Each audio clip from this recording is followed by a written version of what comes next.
2 minutes.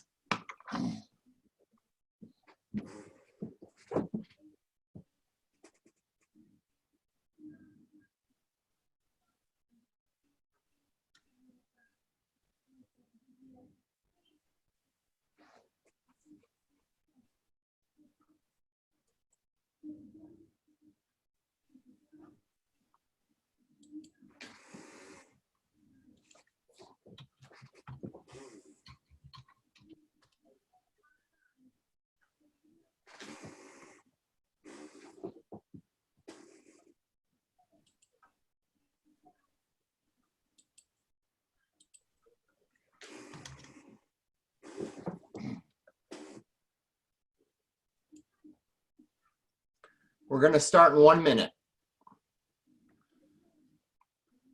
Everybody's up.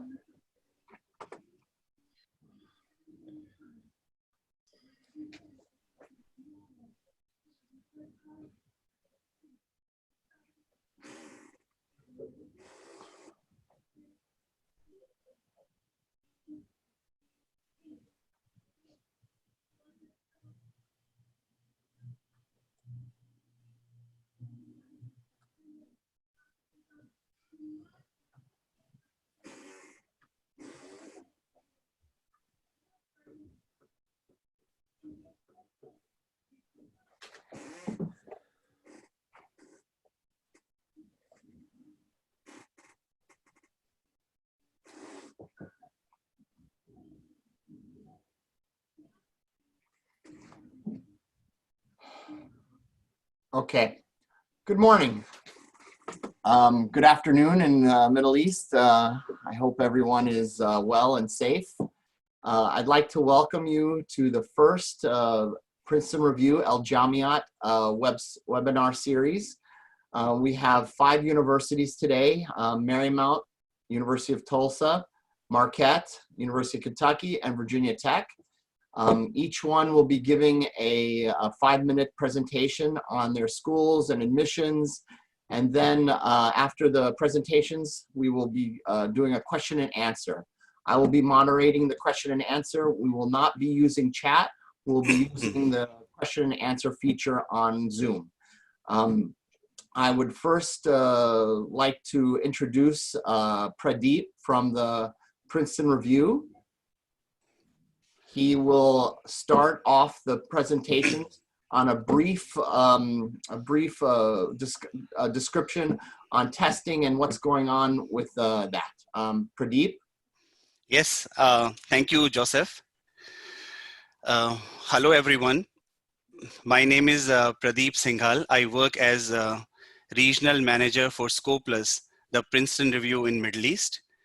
And first and foremost, I hope that your families, you and your families are safe and healthy.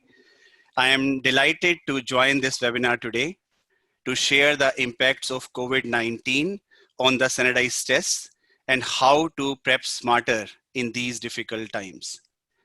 Joseph, next please. So let's look at the standardized tests and dates in this academic year. As you would probably know, the March SAT had been cancelled, and the reschedule for the March SAT had also been cancelled. Now, the same was the fate for the April ACT as well as the May SAT. Now we are actually hoping for the June administrations of both these tests to take place. However, there are no guarantees either. So let's look at the possible scenarios that could unfold if the June administrations get cancelled again. Scenario 1, as College Board mentioned on their website recently, they might announce some additional test dates in July and August. And in scenario 2, it could happen there are no new test dates added, in which case there would likely be a lot of demand for the next available test dates, which could only be in September or October next academic year. So what we are seeing a situation here, there's a huge demand for the September and October test date in a situation, in a scenario 2. and you wouldn't have any room for trial and error. You have to ace this test the first time around. So we strongly recommend that you use this extra time to prep and to take additional practice test. You should turn this challenge to an opportunity and ace the test the first time around. Let me quickly take your attention to how these tests are scored on a global scale. Next, please, Joseph. Okay, we'll skip this slide also. So this was just to show how the testing, how the SAT and ACT breakdown is for some of you who have not taken the SAT or ACT before. But we'll quickly jump on to the test, next slide, yes, so we quickly look into this slide. I need your attention, please, for this slide.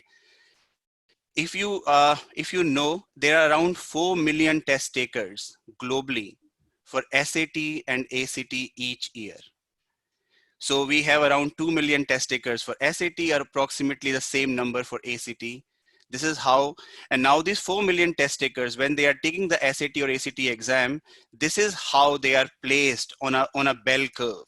And if you look at this bell curve very carefully, the 50 percentile, which is the median score, the mean score on this test, is around 550 points on each section, which is on math 550, on verbal it is again 550. Similarly on ACT it is equivalent to 22 on this curve.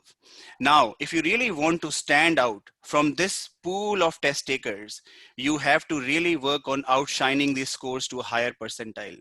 If you really, yes, Joseph, sorry. You're at 3:30, so you have 5 minutes. If you want Richuku to talk. Okay.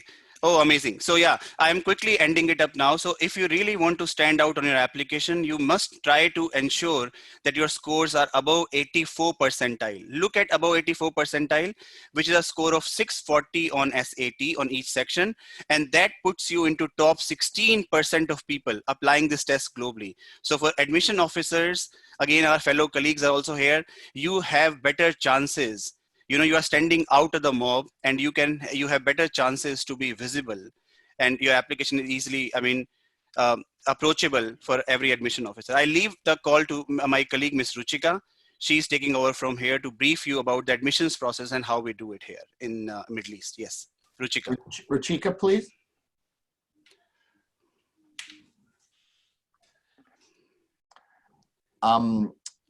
Pradeep, she's not logged in. Her video and her audio is off. Okay. Hi everyone. My name is Ruchika Agarwal, the head admission counselor at the Princeton Review Score Plus.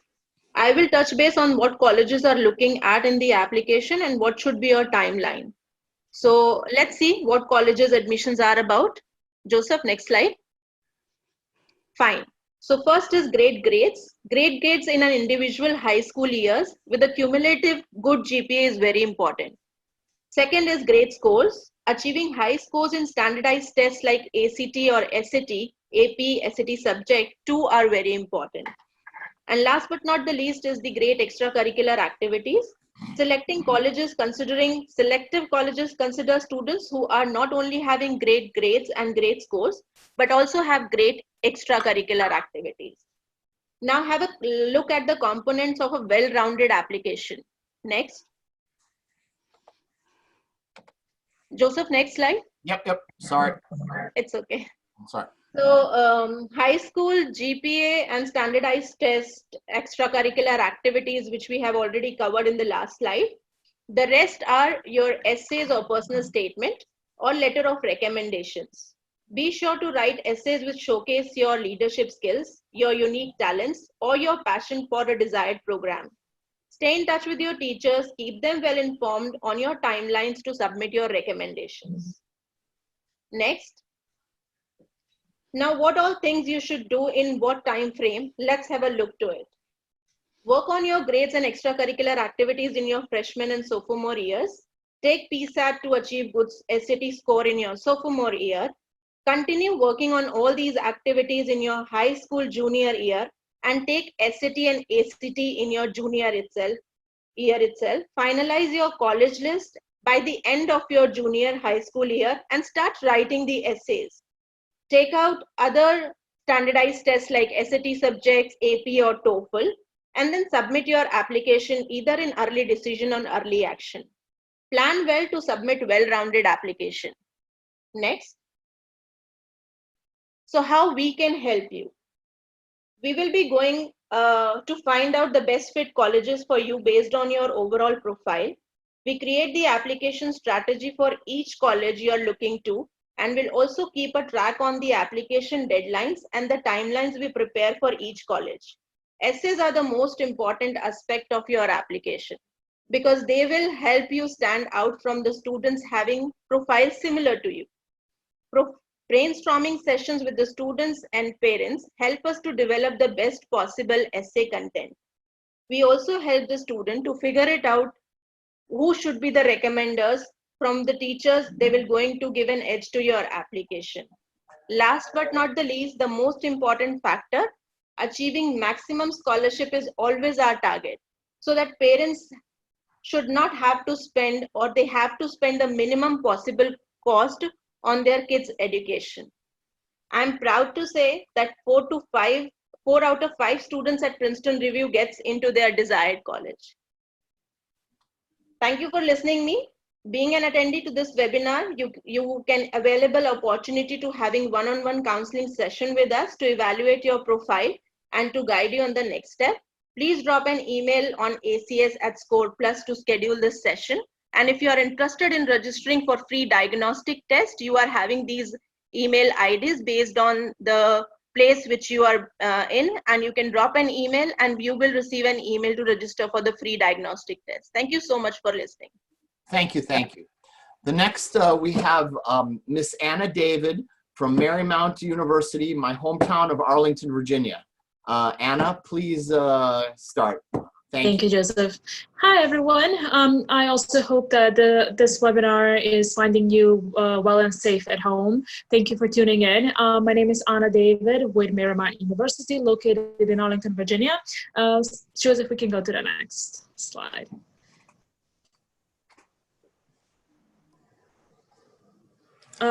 So on the one side, I have an abbreviated version of our programs, and on the left you will find the undergraduate programs, on the right you'll find the graduate programs. We are a Catholic university which emphasizes intellectual curiosity, service to others, and a global perspective.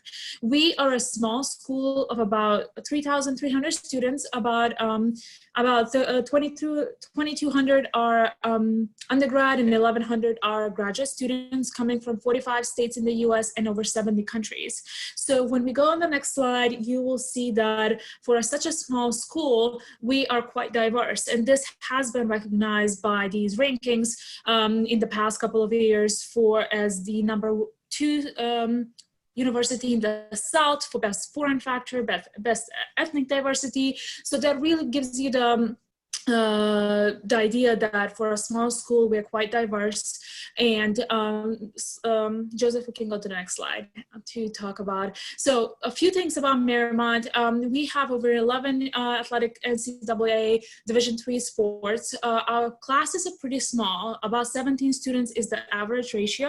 That means you really get to know your professors. They get to know you. And when time comes for your internships and job search, they are really your biggest resource. And we can go to the next slide very quickly to let you know that we do require, so this is our campus. We are located right outside of Washington, D.C., about 6 miles away from the city and 5 metro stops on the metro.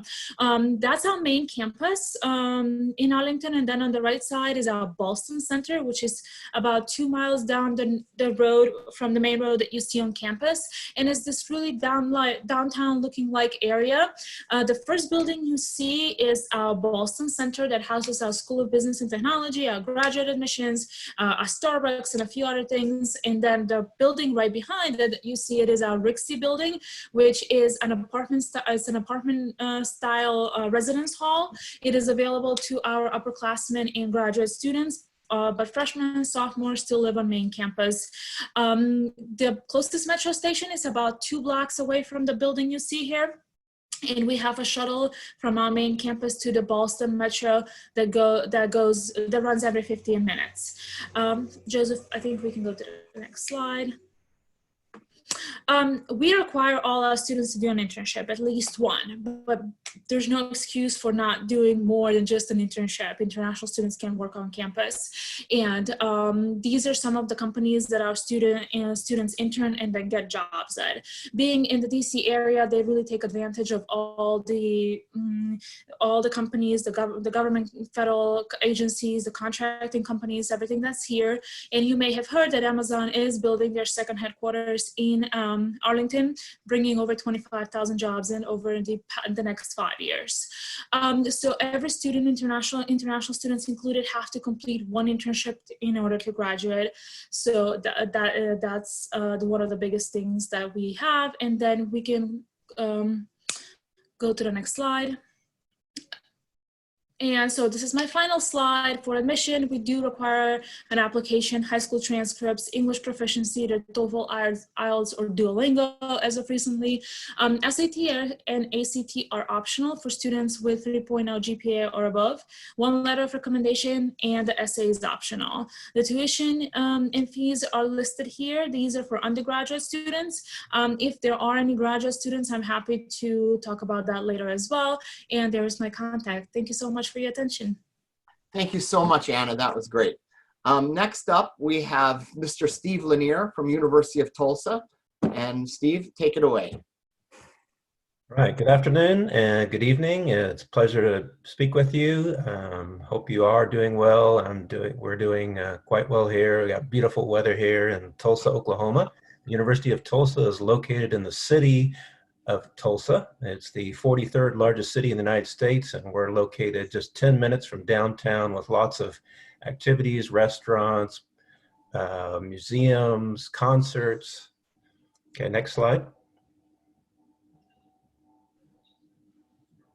We have a little over 4,000 students,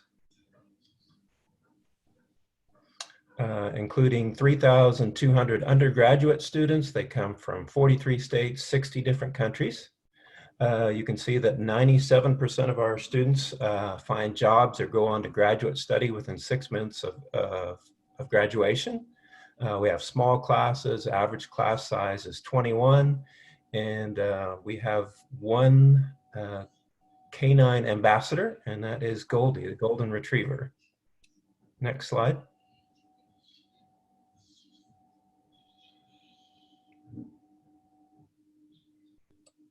Okay, all freshmen, all sophomores live on campus. Freshmen live in residence halls. We have 5 different residence halls to choose from. We have 7 different apartment communities for our sophomores, juniors, and seniors. As you can see, we have, you see the food court there within the student union, where we have Chick-fil-A, we have Pizza Hut, we have sushi. There's all sorts of options there as well. In sports, we compete at the highest level. We are Division I. We compete in American football, soccer, track, field, basketball, very competitive programs. We have over 200 different student organizations, so you can get involved in any sort of activity that you're interested in, or you can even start your own club. Next slide. We have a lot of traditions at the University of Tulsa, including homecoming. We have a huge homecoming celebration there that supposedly can be seen from space. I don't know if that's true or not. Our freshmen get to storm the football field before the first football game each year, and so that's an exciting thing. And then the Kendall Bell is a special tradition that we have at TU, where students, after they finish their final exam, they ring the bell, and that signifies the end of their undergraduate experience. It's a big special deal. Okay, next slide. Okay, as I mentioned earlier, we have a 97% placement rate for students who graduate from TU. We have something called Tulsa Connect, where you get to connect with a TU alum, a mentoring program.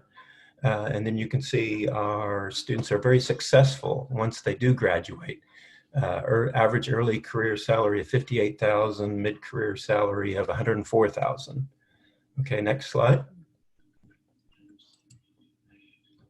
Okay, we have new student programs. We have orientation, a week-long program where you learn about the university, organizations, make new friends.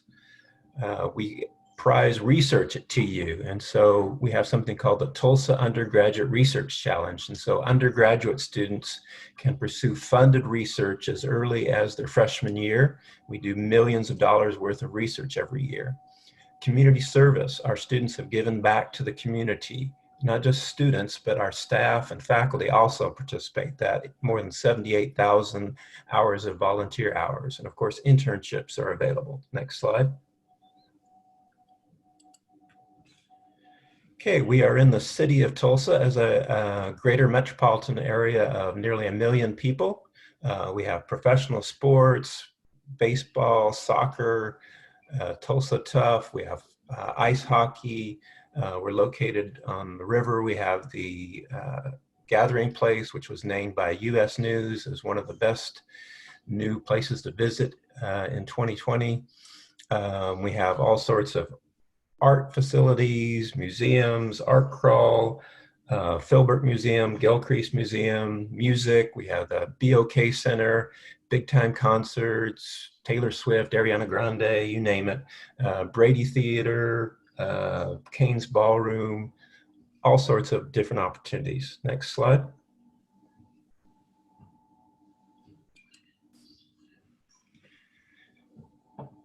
And then our last slide, we'll be talking about rankings.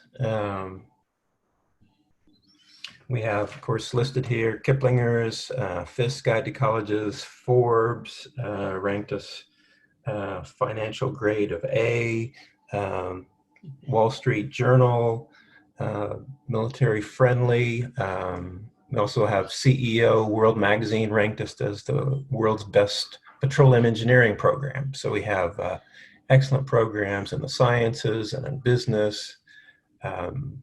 Got contact email there at the bottom and our website. We'd love to chat with you and hope to hear from you. Have a great day. Thank you very much, Steve. Before I get to the next university, I just wanted to let the students know that we will be taking the question and answers live after all the presentations. So I see your questions. We're not really using chat, we're using question and answer. So the questions will be answered live at the end of all the sessions. The next participant is Marquette University in Milwaukee, Wisconsin. Mr. Mike Groin is the international admissions representative. And Mike, take it away. Good morning or good evening, everybody.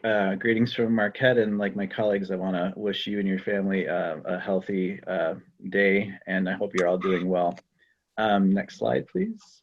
I'm going to start with some quick facts about Marquette University. We have 8,515 undergraduate students. The rest are graduate students for a total of 11,819 students. Approximately 4% international students, so a reasonably diverse campus. Marquette is a private Catholic university, but all faiths and no faiths are welcome. We just like to help you think about what faith means for people in their daily lives and in their professional lives. Marquette's been around for a while. It's founded in 1881. We do have a strong emphasis on study abroad. So our office also works with the students studying outside the US. So about 23% of our students, many of our international students, do spend time in another country. And our student faculty ratio is 14:1. Next slide, please. We all like to talk a little bit about our rankings and recognition, although I'll be honest, I think we all hate rankings too. Rankings are a very imprecise way of thinking about a university's quality, but they're used by a lot of people and they do tell you something. I always tell students to remember rankings are plus or minus 20 or 30, and also that you can do very poorly at a top 20 university and you can do really great at a university ranked 200 or 300. So there's a lot that you need to think about besides rankings of to determine whether the university is a good fit or not for you and your needs and your program. But we all talk about them. So here's some of our rankings. According to US News and World Report, we're ranked 84th in top national universities. Some of our top ranked majors would be real estate at 12, supply chain management at 15, and finance at 21. We're also considered an A+ school for B students. That has a lot to do with our Catholic Jesuit values. We want to take students who maybe didn't show their full potential in high school, and we know that we can take them and work with them to help them become leaders in their field and in their home country. We're considered a 55th best value school, so it's a good value for your money. The Princeton Review also recognized that. We're considered a top 200 value school with them. Also 19th best for internships. And then Zippia.com, using US Education Department data, ranked us number 6 in the country for bachelor's job placement. Next slide. At Marquette, you can do over 60 different undergraduate majors and 40 to 50 different master's and PhD programs. We do have direct entry to all of our majors, so you don't get admitted as a general student and then have to get readmitted to business or engineering in your sophomore year. You're admitted to business or engineering right away and taking those classes right away in your first semester. We do have 20 accelerated bachelor's master's programs, which are great ways to save you a little time and money. We have a strong commitment to faculty-student engagement. One example of that would be the research opportunities that we offer. You can get funding for undergraduate research opportunities with the faculty. For example, up to $5,000 as an engineering student or $3,500 as a biological sciences student. We do offer transfer credit for IB, AP, A-levels. And as I mentioned earlier, we're a Catholic Jesuit school, so we've been doing education as Jesuits since 1541. Not me personally, but the Catholics, the Jesuit order. And one of the things that makes them really good at it is they've been doing it a long time, but they really work at integrating excellence, faith, leadership, and service. So the way faith comes in is they don't make you study religion, but they want you to think about how faith influences people in their personal and professional lives. And then for you personally, they're going to really work you through the deep studies in your major, but then they make you make those connections between your major studies and the social and natural sciences, because to be a leader in your field, they believe you have to have that deep knowledge, but also that breadth of connections between your major study and the rest of human endeavor. Next slide, please. One of the things Marquette really believes in is cura personalis, which means care for the whole person. So we have a comprehensive international office, which is probably where you'll see that the most. You'll see me if you come to Marquette here today. We do the admissions. We also do legal advising and cross-cultural advising on campus. We do English language instruction, and we stay with you as an alumni. So we're set up to build these long-term relationships with you and your family. Next slide, please. The campus is located in the city of Milwaukee, Wisconsin, a city of about 1.5 million people. So there's great internship and employment opportunities, recreation opportunities. We're a 10-minute walk from downtown Milwaukee where the Milwaukee Bucks play, and you have great restaurants and amazing opportunities there. Students do live on campus for the first 2 years. There's lots to do, over 300 organizations, clubs, and service opportunities. So it's a great traditional campus with a city vibe. Next slide, please. As far as admissions is concerned, you can apply online with our app or the Common App. We do look at your high school transcripts, external exams, and English evidence. We offer a wide range of English, not just the TOEFL, so check out our website for the details. We're SAT, ACT optional, so no worries if that test isn't offered till June or later. And we will accept unofficial copies for admission. We do require official copies for your I-20.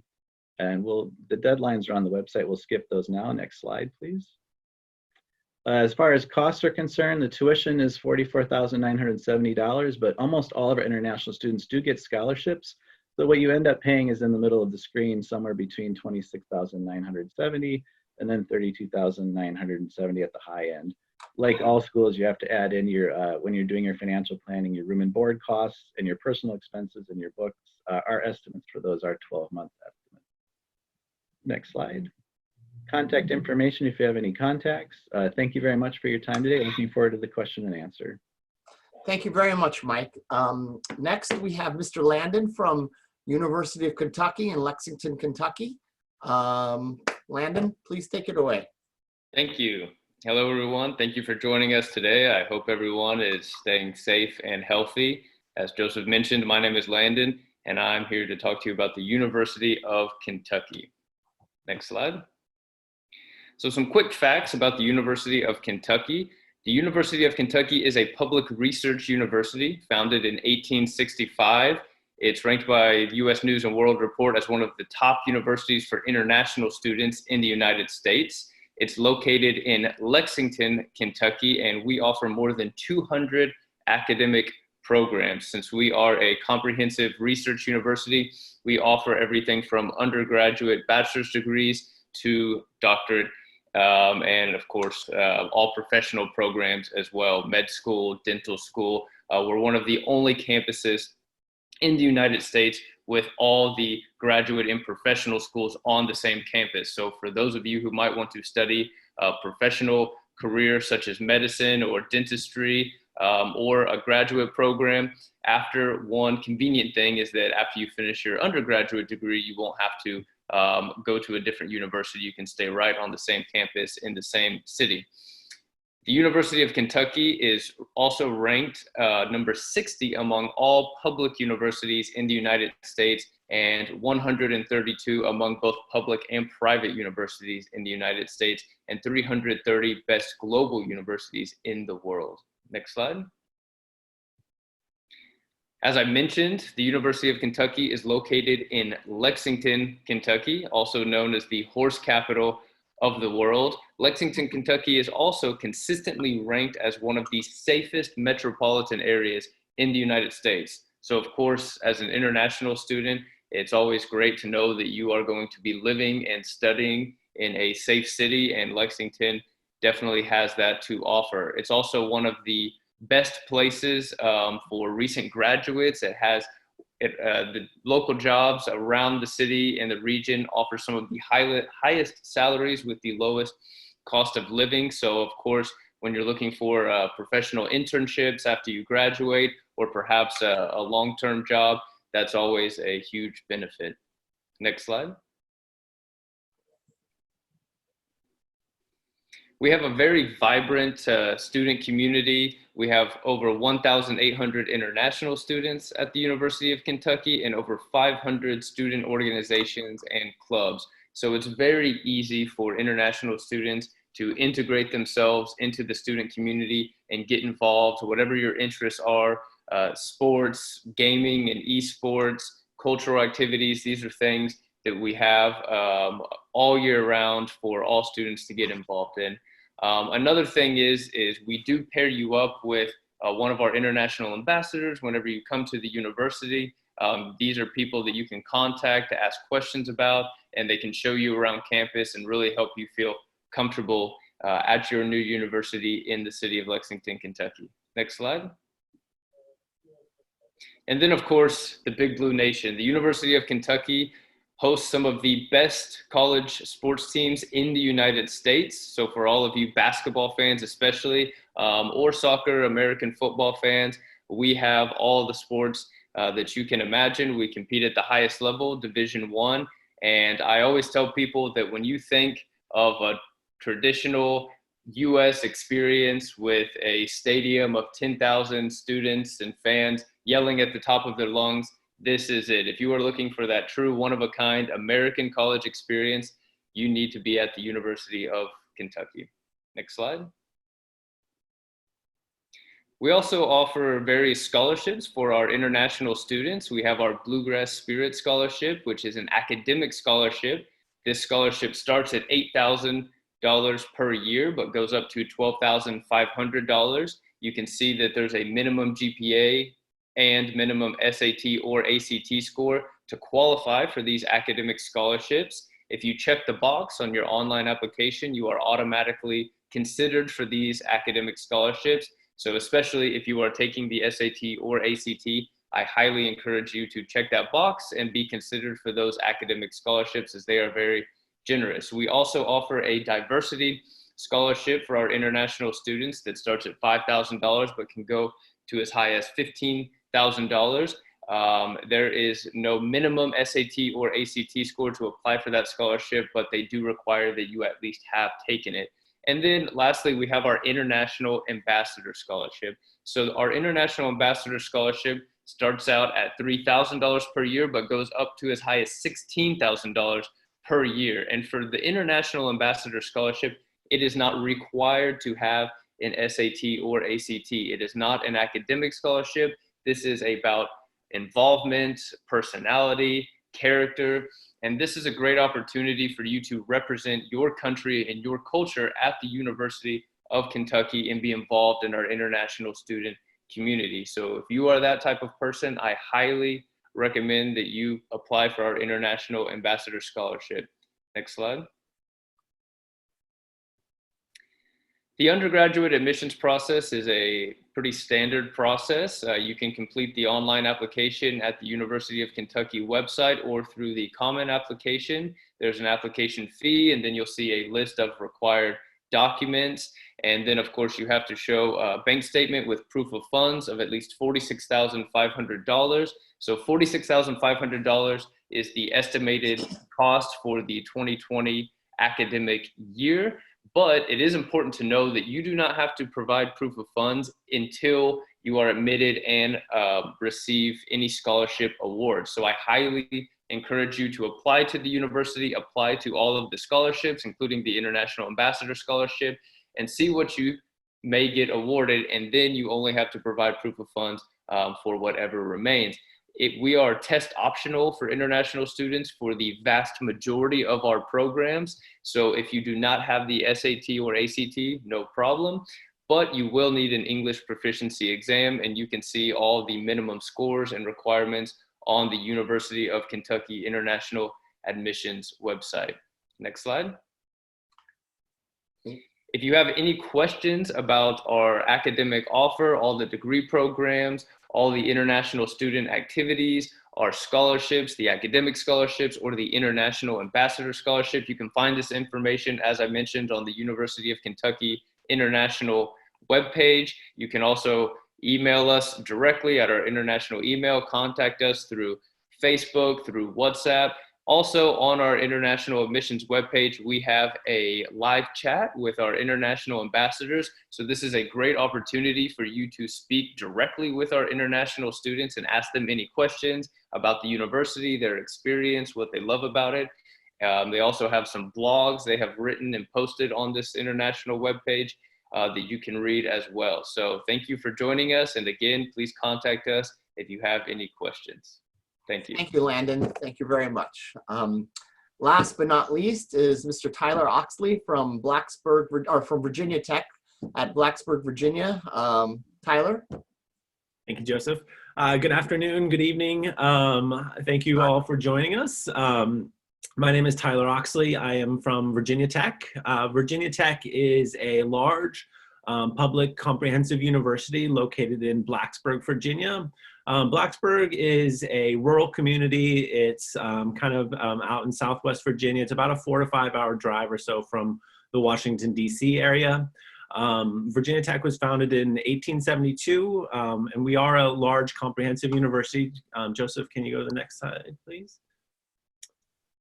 And we offer over 150 different undergraduate programs inside of our numerous different colleges. We do agriculture, life sciences. We have one of the top ranked architecture schools in the US.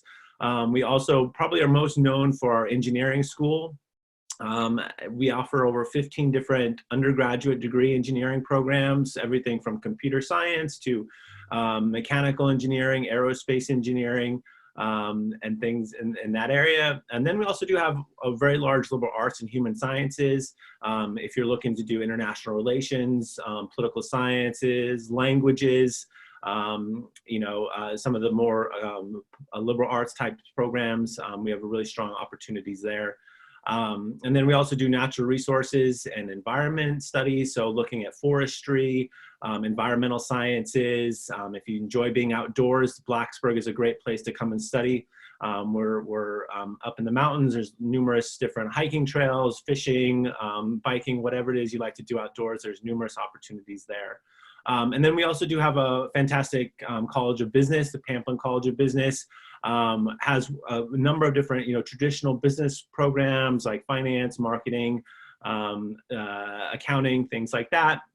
But we also have a couple unique opportunities, including one of the top-ranked hospitality and tourism programs, and then also a business information technology program. So if you like looking at technology, but you want to study in the business areas, the business information technology program is very unique. It gives you a lot of opportunities. And if you think about the way business works now, technology is such a huge part of that. And so the graduates from that BIT program are hugely successful. A lot of them have jobs lined up by the time they're ready to graduate. And then we also do have a College of Science with your traditional biology, physics, chemistry programs, and things like that. And then if you're not entirely sure what you want to study, we offer a couple different undecided options, including university studies and explore technology. Both of these are undecided programs that you can be in for up to 2 years, work with advisors, figure out what you like, maybe what you don't like, what you're good at, and explore the university a little bit to learn more about what types of opportunities are available. Next slide, Joseph. The Virginia Tech's motto is UPROSUM, which means that I may serve. And so a big part of being a student at Virginia Tech is giving back to the community.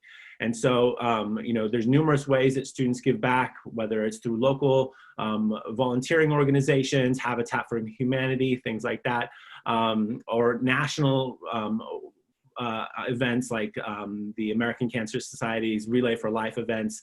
But a big part of being a student here is helping others. And obviously in this time of need, Virginia Tech students are being proactive in helping students or helping people in the community right now.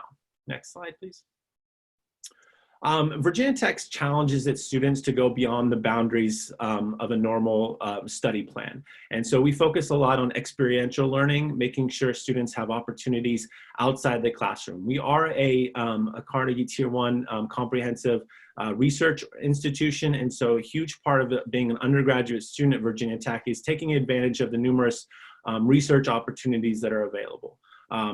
All different programs will have research opportunities. There's going to be, you know, hands-on working with professors in some of the over 50 different research labs or over 100 different research centers that we offer. And so a big part of that study plan is taking what you've learned in the classroom and applying that outside of the classroom. Next slide, please. And then Hokie Nation, Virginia Tech, we are home of the Hokies. If you don't know what a Hokie is, it's more or less a turkey.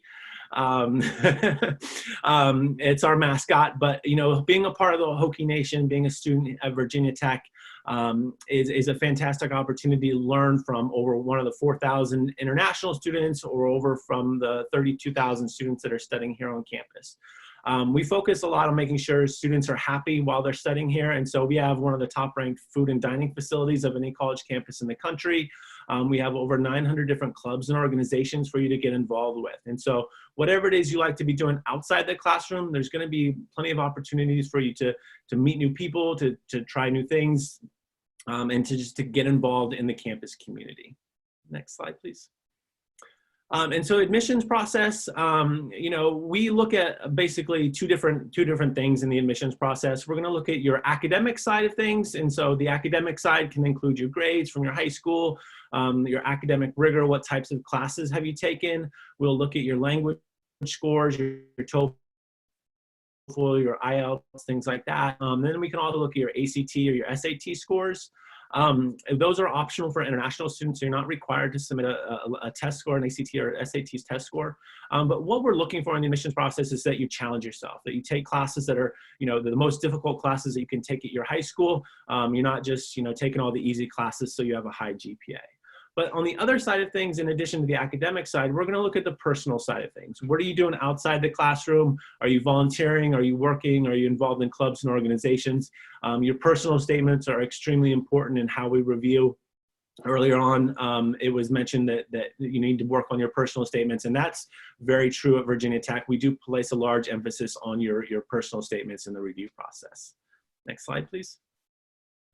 All right, and then why should you study at Virginia Tech? Virginia Tech, we take care of our students. We have a very high graduation rate. Our graduation rate is 83%, and that's largely down to the types of opportunities that we have for students who need help. We have numerous different study sessions. We have a math center or writing center that will help you if you face challenges in your classes. We have a very high employment rate for our graduates, and the average starting salary of a Virginia Tech graduate is over $60,000. And that's largely down to the opportunities that we have for our students while they're here, the opportunities to build a resume, to get involved with professors, to build a network that will help you once you start looking for a job. And then last slide. All right. And so, we'd love to chat with you. If you have any questions, feel free to reach out to us. We have numerous ways to follow us on social media or reach out to me. I'll be happy to answer any questions you have about Virginia Tech. Thank you. Thank you very much, Tyler. That concludes the sessions with the universities. Now I'm going to go into the, here, let me get this is the contact information for each university. Now I'm going to, I'm going to read the question out and then direct it towards a university. So the first question is from Rajesh. I would like to know something regarding graduate and hospital administration programs, MBA or graduate programs. Now, I think probably Marquette or Virginia Tech, because you have hospitals. Does Kentucky have a hospital, a medical school? Yes, we do. So if one of you three want to take that, Rajesh wants to know about graduate programs in hospital administration. Landon, why don't you take that first? Yeah, sure. So at the University of Kentucky, we do have a medical school and we do have a program in hospital administration as well. In graduate administration. He's a graduate student. Mm-hmm. Okay, graduate student. Yes, so it really just depends exactly what you're looking for, because there's some programs that are within the medical school, and then we also have a school of public health, which has a different set of master's degrees in related fields. All of that information is on the University of Kentucky website, where you can see exactly what the course offerings are, exactly what the different programs entail, and then you can see the different graduate requirements for those specific programs, because every school, every graduate school, every program has a little different set of requirements. So it's really important to look at each one individually and make sure that you are fulfilling those requirements for that specific program under the specific school. Mike? We don't offer the hospital administration, but I think there was also interested in MBA and business programs, which we do offer those graduate programs. Landon is spot on for Marquette too. The individual programs all have their own requirements. So the best way to pursue that question is to go to our website for the Graduate School of Management. I do know that our graduate school programs all require at least 2 years of experience, the business programs, and you're going to need to take a GMAT or a GRE score as well for those programs. But the specific requirements would be on the website for the Graduate School of Management. Thank you. Anna? Well, let me get Tyler and then Anna. Oh, sorry. Go ahead. Yeah, no problem. Tyler? So we don't really have a hospital specific program. We do offer a couple different MBAs, but unfortunately they're largely part-time programs. And so they're not necessarily that great for international students unless you're already living in the US.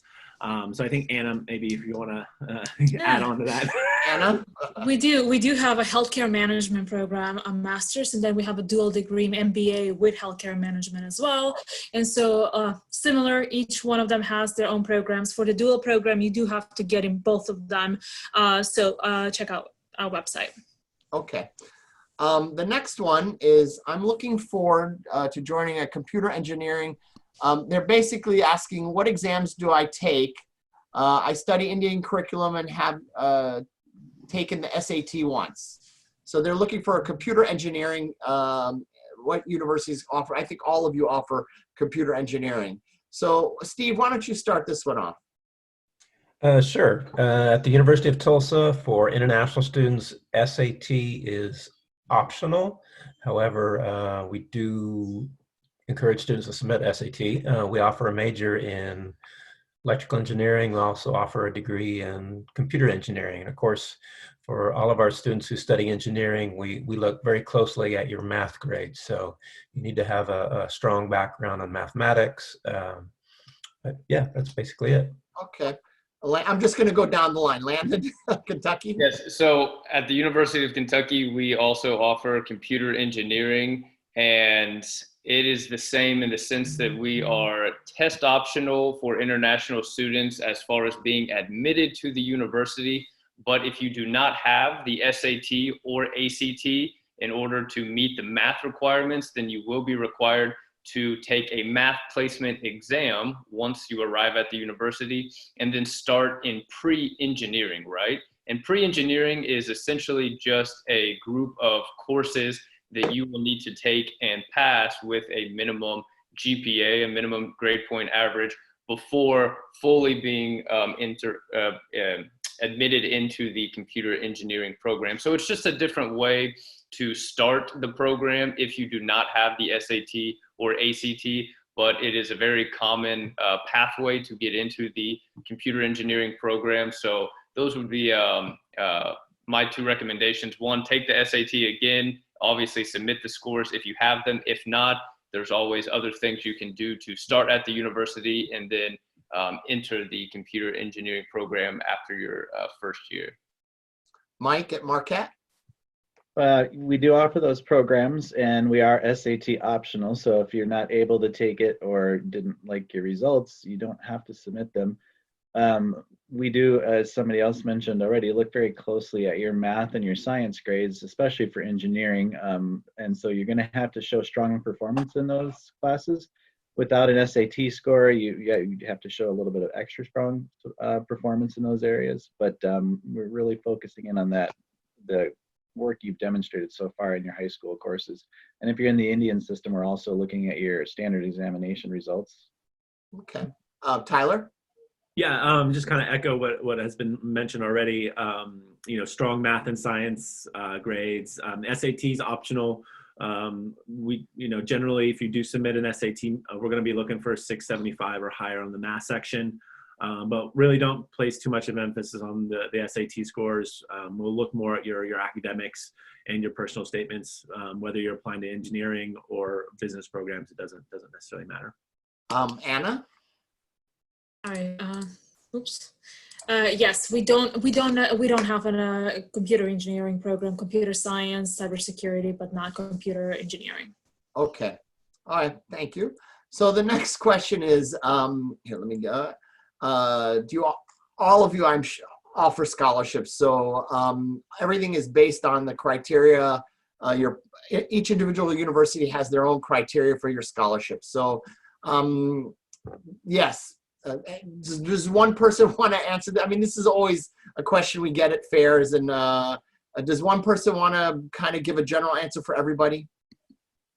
Anna, you want to give a general? Yes, sure. So we do have merit-based scholarships for undergraduate students. Most of the students that get admitted do get a scholarship. They're merit-based on your performance in high school and or test scores. So yes, we all have scholarships. Thank you. Okay. So the next question is, are there any scholarships for athletes? That's, does one person want to answer that one too? Or do you all have different, I mean, why don't we just let you all, Steve? Okay. University of Tulsa is NCAA Division I. So there is a distinction in athletics between Division I, Division II, and Division III. And that also impacts scholarships. But at Division I, we do offer athletic scholarships, and some of those are full scholarships. Okay. Landon? We do offer scholarships, athletic scholarships as well at the University of Kentucky, but we are also a Division I school, so they are extremely competitive scholarships. If you go to the web pages of the different athletic teams of the University of Kentucky, there is contact information where you can reach out to people. You can send any results of the sports that you compete in, videos, etc. But it's just important to know that they are extremely competitive. So it's important that you send them a lot of information if you want to be considered for any athletic scholarships. Mike at Marquette? Like Landon and Steve, Marquette is an NCAA Division I school, so we do offer athletic scholarships, both partial and full. But as I will echo Landon's comment, they are extremely competitive because of the level of play required to compete in Division I. Tyler? Yeah. Again, you got to be pretty good. We're Division I, and so you have to be kind of the elite athlete. But if you think you're good enough, definitely look at the Hokie Sports website. There's information there about how to contact the coaches and try to get on recruiting lists and things like that. Anna? For those of you don't make it to Division I, we're Division III. We don't have athletic scholarships, but you still get an academic scholarship and a little bit more time to balance your athletics and academics. Fantastic. Okay. The next question is, will you get a recorded webinar? Yes, we have the webinar recorded. If you email info at aljamiat, al-jamiat.com, we'll get you a recorded version of the webinar. Okay. As a U.S. citizen, the next question, as a U.S. citizen, do I still have to take the TOEFL IELTS? I have taken AP Language and Composition and also completed the ACT with an essay. I'll just go down the line. Everyone answer. Let's start with you this time, Anna. We'll go up. No, you don't have to take the TOEFL. The TOEFL and IELTS are required for people whose English is not the first language, no matter of their citizenship. But in your case, you've taken the SAT and you've taken AP Comp in English, in your case, we would waive the TOEFL and IELTS. Okay. Tyler? Yeah, we probably wouldn't require a language score from you. As long as your ACT English score was above 21, you'll be fine. Taking the AP in language should satisfy our requirements. Mike? I think it's probably important to mention to everybody, Joseph, that the English requirement isn't a university driven thing per se. Fundamentally, it's a federal government requirement to get your I-20. That said, we all want you to have the English skills necessary to succeed at our programs. And like the other schools at Marquette, we'll look at an ACT score, 23 or higher will get you counted your English evidence. And there's other ways as well. If you look at our websites, ACT scores, SAT, Duolingo. So you have a lot of ways to demonstrate that English proficiency. Thank you. Landon? Equally, if English is not your first language and you need to provide a proof of English proficiency, the ACT will suffice as long as you meet the minimum score in the English section. And if not, there's plenty of other ways that you can prove English proficiency. Thank you, Landon. Steve? Yes, as a U.S. citizen, we would require that you submit an SAT or ACT. So that meets that requirement. And no, we would not require a TOEFL or IELTS for you. Fantastic. The next question is, I would like to know more about undergraduate programs in medicine. Test scores, personal statements. I just want to give a kind of a brief overview. In the American system, it's different than European or British system, where you don't take medical classes as an undergrad. You take your undergrad degree and then you apply to medical schools. So you can take, pre-med, biology. My wife's a doctor. She took journalism as an undergrad. You could do almost anything as long as you get good grades. And then you take the entrance exam, the MCAT, and then you apply to medical schools. And in medical schools, that's where you start, your medical, degree. But as an undergrad, there are programs, pre-med programs. Almost anything as an undergrad can be taken as a medical, to get into medical school, as long as you do well, your GPA and your MCATs. Is that okay, anyone? I think it's really important to emphasize what you said at the end, that almost any major will be good enough for medical school. You'll have a pre-med curriculum. If you're an English major, you'll still take the pre-med courses you need in biology, physics, chemistry to do well on your medical school entrance exams. But that's one of the great strengths of U.S. universities across the board, is our flexibility in terms of what you can study and where you can go. As long as you're getting good grades, you really can follow your interests almost anywhere. My wife was a journalism student, undergrad. So, then she took a couple extra math classes, and now she's a doctor here in Boston. Okay. Exactly. So how much, next question, how much do the med programs cost in each university? I don't know. I mean, do you guys know that or? Not on top of my head, no. No, sorry, Polo, that's a hard question. You'll have to go to the websites of each university. We have provided them here on the contact pages. Let's see, I would like to know more about undergraduate nursing programs, if offered, and any scholarships available. Good question. Steve, you want to start with that? Do you have nursing undergrad? Yes, we offer a Bachelor of Science in Nursing for students who are, students can choose to pursue nursing as a freshman, and they will take a series of foundation courses, basic courses in biology, chemistry, anatomy, et cetera, et cetera. And then their sophomore year, they apply to be admitted to the nursing program. And so as long as the student does well in their foundation courses, they enter the nursing program. We do offer scholarships to all applicants to the University of Tulsa based on academic merit.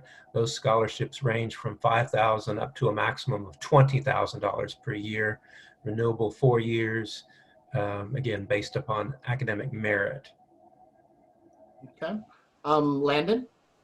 Yes, so we also offer a Bachelor of Science in Nursing at the University of Kentucky, as well as Steve mentioned, there are pre-nursing classes that everyone has to take, and then you fully enter the nursing program. As far as scholarships, there are specific scholarships within the College of Nursing that international students can apply for separately, but I would encourage you to apply for our general international scholarships, such as our International Ambassador Scholarship, and of course, the academic scholarships as well, because it doesn't matter what you're studying, nursing or anything else, those scholarships will apply for your entire 4 years at the university. So I would encourage you to apply for all of the international scholarships, and then you can also look at the specific scholarships that are offered through the College of Nursing and apply for those separately if you wish. Okay. Mike at Marquette? Sure. At Marquette, we also offer the Bachelor of Science in Nursing. You can start as a freshman. You can come in as a transfer student. The transfer student admissions process is highly selective and competitive, as is the freshman process, although slightly less slow, slightly less competitive. One nice thing at Marquette is you are starting as a full nursing student right away in your freshman semester. That's true for nursing, engineering, any of our majors. So there's no qualification that you have to meet once you're admitted. You're going to be a nurse or an engineer right off the bat. Like the other schools, we do have scholarships for you all. Ours is something we do automatically. There's no extra application involved. So it's just packaged as part of your admissions decision, again, whether you're in nursing or engineering. So, but nursing is a great program. It's in high demand, especially in the US. So, and that's partly why there's great career options, but it is a little competitive sometimes to get into the programs. Thank you, Mike. Tyler at Virginia Tech? You're muted. You're mute, Tyler. All right. So unfortunately, Virginia Tech, we don't offer an undergraduate degree in nursing. We do offer a pre-health track for students that are interested in going into nursing or dental school or medical school. So, you know, you can do an undergraduate degree and then go on to nursing school afterwards, but we don't offer that at the undergraduate level. Thank you. And Ann at Marymount? Yes, at Marymount University, we were founded as a nursing program initially. So one of our biggest programs and most competitive ones is nursing. Similarly, you do get a direct entry as a freshman, but you do have to do well because in junior year, if you don't have a certain GPA, you would have to take the TEAS exam in order to proceed to the rest of the nursing program. And then you do have to complete a clinical in one of the hospitals in the area, from Sibley to GW to Inova, to complete the program. And we have over a 90% passing rate on the nursing exam after graduation. Fantastic. Okay, next question. I would like to know more on support for international students in terms of scholarship and other forms of financial aid. That's a very general question. All the universities have scholarships for students, international students. Does anyone have anything in particular, other forms of financial aid? Does anything have anyone scholarship or something peculiar to their university that you would like to share? Steve? We do offer a full tuition scholarship. It's the Presidential Scholarship. It's very competitive. It's open to U.S. citizens and international applicants. Requires top 5% of the class, GPA or GPA 4.0, 1450 SAT minimum, interview, service, etc. Steve, is it a full ride? Tuition only. Tuition only. Okay. The deadline is in January. Okay. Deadline is in January. Landon? Yeah, so obviously we offer a lot of scholarships for our international students, but something else to consider as far as funding yourself through your university studies is the work and study program. At the University of Kentucky, as I'm sure a lot of these other universities, international students can participate in the work and study program. And these are jobs on campus or around the campus that usually pay anywhere from $7 to $10 per hour, and international students can work up to 20 hours per week. So in addition to whatever scholarships you receive, it's a great way to get some extra funds for things, such as, meal plans or going out and other things like that. So the work and study program is something to consider, and all that information is on our webpage as well. Fantastic. Mike? Yeah, I would echo what Landon said, that on-campus work up to 20 hours a week is allowed for international students. And so it's a great way to supplement your funding. It's not going to earn you, it'll earn you several $1,000s. So it's a great supplement, but it's not going to be a main source. Many of our schools offer internship and co-op opportunities, which if you participate in those, you can get permission from the federal government to work off campus as part of an official internship or co-op. Co-ops can be particularly lucrative. Marquette, for example, has an engineering co-op where you, in your last 2 to 3 years, you alternate work periods with study periods, and you earn a fairly nice salary of a couple $1,000s a month during your work period. As far as extra scholarships go, Marquette does have 3 full tuition scholarships for international students. They're called our Global Scholars Award. They are highly competitive, and they're based not strictly on academics, but on demonstrated commitment to global issues. And then we have 2 engineering scholarships that just opened up this year that are full tuition, and international students are now eligible for those as well. Obviously highly competitive. Okay. Tyler at Virginia Tech? Yeah, so Virginia Tech's not as, doesn't have a lot of opportunities for financial aid, but I think what Landon and Michael mentioned, looking at co-ops and work study programs, do your research, understand what opportunities are available, reach out to your departments as well. That's always a good source of funding there. A lot of times they won't advertise that they have money available for scholarships, but if you reach out and say, and you do well in your classes once you're on campus, they can generally help you out a little bit if there's funding available. And Anna at Marymount? I'd like to only highlight our honors program. It does require a separate application, SAT of at least 1270, interview, essay, 3 letters of rec. It's research-based. It's for students that are interested in research, and it gives you additional $4,000 on top of the merit-based. But besides the money, there are a ton of opportunities for conferences to go to, presenting conferences, do research with a professor, study abroad at the University of Oxford for a summer semester, so that's just the honors program. There are others that you can take a look at the website as well. Great. Okay. The next question is our first COVID question. For those of you who are SAT optional, either from prior COVID-19 or because of it, if someone has taken the SAT, has an SAT score, does that give them any advantage when compared to other students who have not taken it? Let's just go one by one. Anna. Not necessarily an advantage. I always say if you have taken the SAT or ACT, submit the scores. It can only help you and not hurt you. Okay. And so that's it. Oh, I didn't mean to cut you off. No, that's okay. I'm sorry. Tyler? No, it wouldn't necessarily give you any advantage. We'll look at an SAT score if you have it. If you don't have it, that's fine as well. as long as you're an international student, you know, we're kind of being a little bit more flexible about what we're able to do. So if you don't have one, don't let that prevent you from applying. Okay, Mike, Marquette?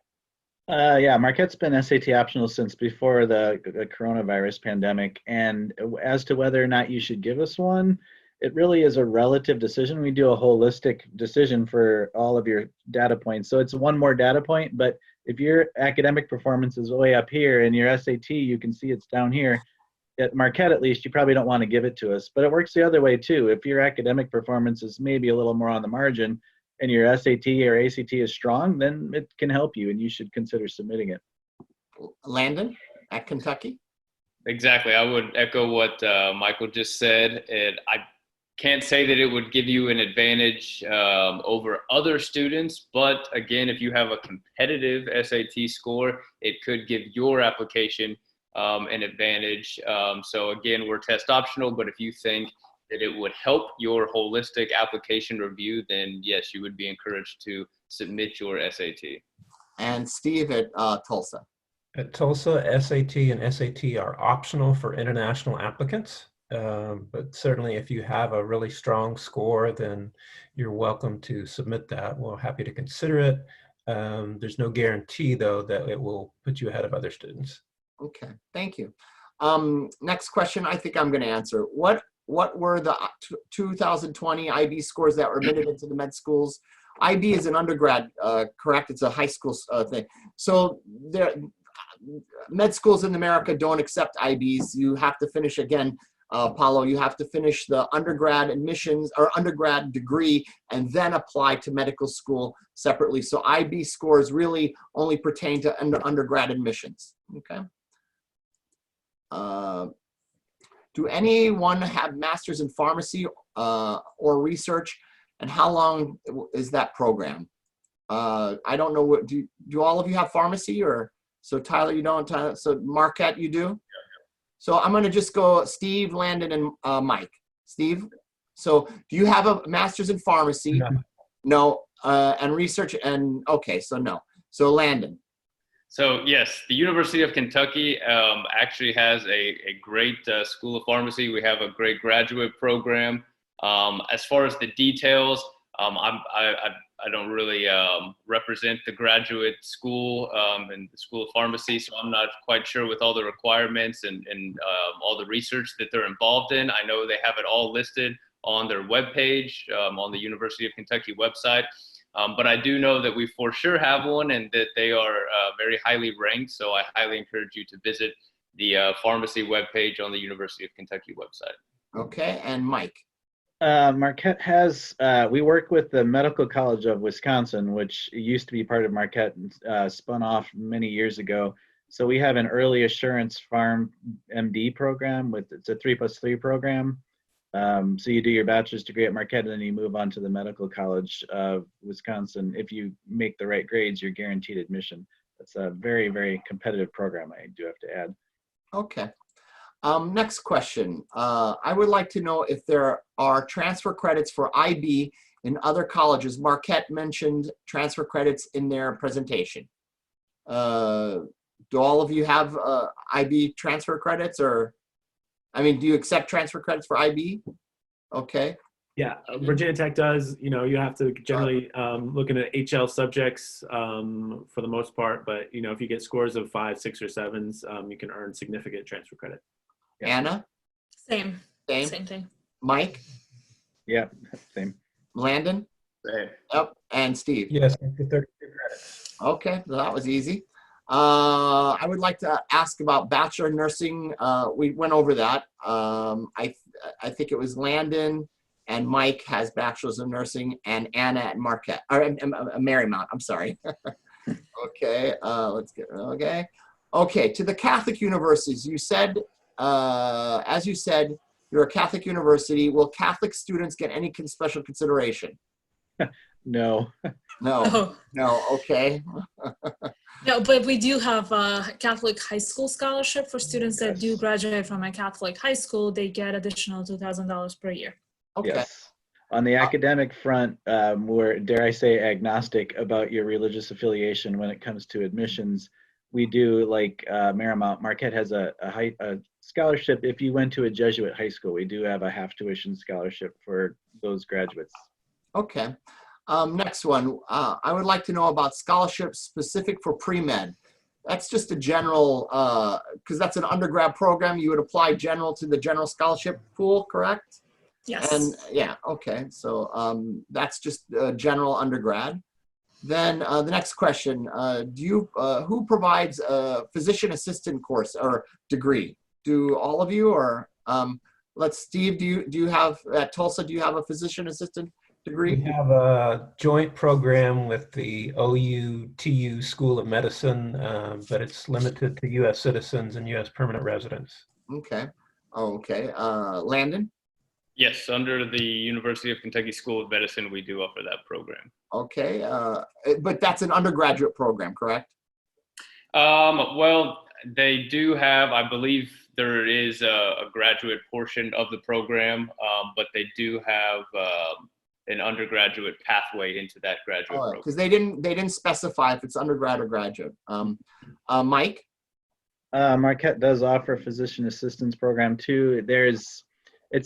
PA is a graduate level program in general, but you can get in with certain undergraduate majors are preferred for, at least at Marquette. Okay. And Tyler? No, not really. And Anna? No. No. Okay. Are AP credits granted as international students? Yes, Anna? Yes. Yes, Tyler? Yeah, Marquette? yes. Everybody. Okay, yes. AP credits are granted as international students at Tulsa, Kentucky, Marquette, Virginia Tech, and Marymount. Okay. Okay, let's see. For Masters of Science programs, how do you suggest a potential applicant would approach professors and get their attention, and when after or before application? That's a good question. Does one person want to answer this one? Anna, you raised your hand. Yes, because I'm as of recently in charge of graduate programs as well. So we are pretty open with our faculty and chairs of the programs, no matter the program. They're very, very approachable and very willing to talk to any candidate at any point of the application cycle, either prior or after the deadline. You can either get their contact to us or on the website, or reach out to them. Typically they like to see specific questions. If you are applying for cybersecurity, they want to see what specifically research interest you have. What do you hope to do with your career, and ask specific questions instead of like just general admissions questions, because that's not their job. So they're open to helping and reach to applicants and admitted students, but you really have to use your time wisely and ask questions that they can only answer, and not something that I can answer. Fantastic. Okay. Is there an undergraduate degree in astronomy? Do you guys have undergraduate degrees in astronomy? Any of you? No. Okay. Sorry. The closest thing Virginia Tech would have would be part of our physics program. There's an astronomy track that you can do. Here's a COVID question. In light of the current situation, are application deadlines going to be reconsidered for any of the universities? Steve? No, we have we accept applications all through the spring, so I don't see any changes in deadlines for application. Okay, Landon at Kentucky? Yeah, so for international students, we essentially have a rolling deadline, which means we do not have a fixed application deadline per se. But obviously the most important thing is the priority deadline for scholarships, if you're interested in academic or international student scholarships. And then, of course, having enough time to get your I-20 and visa before the semester starts. So those are the important things to take into consideration. But as far as a fixed deadline, we do not have one for international students anyway at the University of Kentucky. Thank you. Mike at Marquette? If you look at our website, you'll see June 15, which we moved back with COVID. We've always been effectively rolling, like Landon said for their school as well. So if you apply to us after June 15 or after our traditional deadline of May 15, we almost always would accept you. The biggest thing that you have to be concerned with, in addition to potential scholarship deadlines at whatever your school of choice is what Landon said. It's you have to have enough time to get your visa and all of your paperwork done for that. And that can take a while. So to the degree that we have a deadline, it's to kind of make sure you can actually arrive on time to start classes, but effectively rolling at Marquette. Tyler, what are you guys doing at Virginia Tech? So Virginia Tech is not rolling admission. So we have set deadlines for fall of 2021. Our deadline would be January 15th at this time. We haven't made any adjustments to that application deadline. And Anna at Marymount, what are you guys doing? We are also rolling for undergraduate. The graduate admissions that have certain deadlines that have passed will not be postponed, but everything else that's rolling will take as late as June 15. But again, being mindful of the visa application process. You might also point out, Joseph, or I'll point out, I guess, many of our schools probably do January intakes, especially under the current circumstances. So if you aren't able to make it for an August start, many schools, January start is going to be possible. Fantastic. Do universities offer housing and residency facilities, or do you stay off campus? I think all of you require your freshmen to stay on campus. It's not required at the University of Kentucky, but of course we do offer dormitories for all of our international students. Okay. How did the COVID affect the application or admissions of next year? I think we covered that. I'm going to say towards admissions, application of admissions or admissions. So you went over that. The only one that's staying put at your date is Virginia Tech, correct? Everyone else is rolling and are flexible. Virginia Tech is pretty straight at what they're doing. Okay. Let's see. How is admissions process affected due to COVID? We just answered that. Okay. Are AP credits granted as an international student? Yeah, we did that one. Yes. Okay. Okay. And the last question. Do you have scholarship and PhD in finance for international students? Does one person want to answer that? There are no scholarships for PhD students, correct? It's the graduate assistantships. Graduate assistantships. Yeah, that's what I was working. Okay. Okay. Sorry about that. Let's see. A couple of are there any questions here? Okay. Is the gig to study our present? Okay, here's a question. I'm looking at the chats. Is it gig? I don't know what gig means. To online study, looking at present COVID. I assume they're asking if your classes now, I assume, are online, correct? Yes.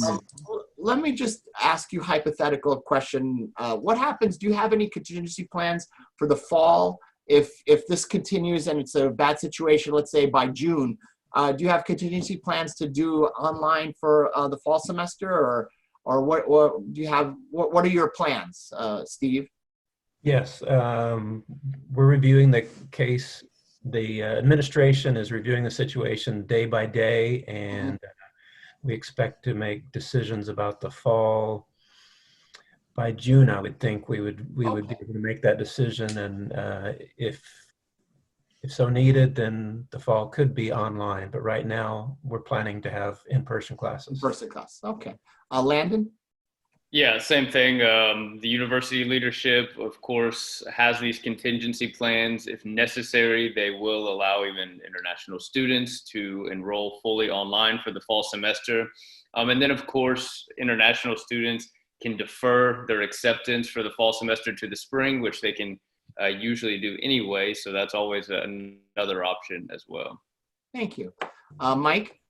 Similar to Landon, Marquette's university leadership is planning for that contingency. Everybody hopes that we'll have in-person classes, but if we need to be online, international students would be able to register for those online courses, including first-year students. And you, as Brandon mentioned, you would have the option of deferring either to January or to the subsequent fall. Fantastic. And Tyler? Yeah, same. I think speak for everyone. We're hoping to have classes like normal come the fall. but obviously the administration is looking at plans that if that's not available, but deferring to spring term would definitely be an option for all students. And Anna at Marymount. Same. We're a stay-at-home order until June 10th, and then we should have a decision by then. As they say in Arabic, inshallah, that they will start and everything will pass. Well, thank you. That's all the questions. Thank you all. Steve at Tulsa, Landon at Kentucky, Mike at Marquette, Tyler at Virginia Tech, and Anna at Marymount. Thank you very much for participating. And all the students, thank you for attending. And our next session will be next Saturday. Take care and have a good weekend and stay safe and stay indoors. Very well, everyone. Bye. Bye-bye. See you later. Bye.